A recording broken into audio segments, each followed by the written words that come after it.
Au cours de son procès devant les autorités juives, le grand prêtre a demandé à Jésus, « Je t'adjure, par le Dieu vivant, de nous dire si tu es le Messie, le Fils de Dieu. » Matthieu 26, 36. Jésus répondit, « Tu le dis. De plus, je vous le déclare, vous verrez désormais le Fils de l'homme assis à la droite du Tout-Puissant et venant sur les nuées du ciel. » Matthieu 26, 64. Les chefs juifs ont réagi en l'accusant de blasphème. Matthieu 26, 65, 66.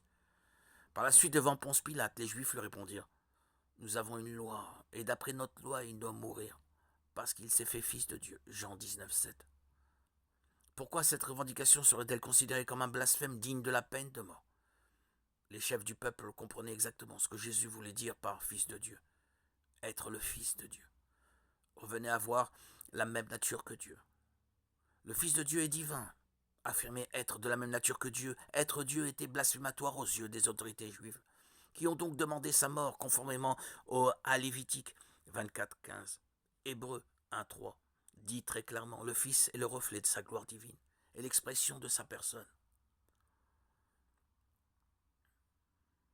On trouve un autre exemple en Jean 17, 12, où Judas est décrit comme le fils de perdition.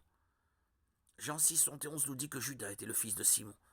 Dès lors, que signifie l'expression fils de la perdition?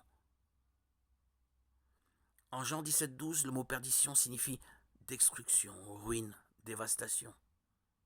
Judas n'était pas littéralement le fils de la destruction, de la ruine et de la dévastation, mais ces choses caractérisaient son identité. Il était la manifestation de la perdition, de la même manière que Jésus est le Fils de Dieu, Dieu lui-même, la manifestation de Dieu. Jean 1, 1, 14.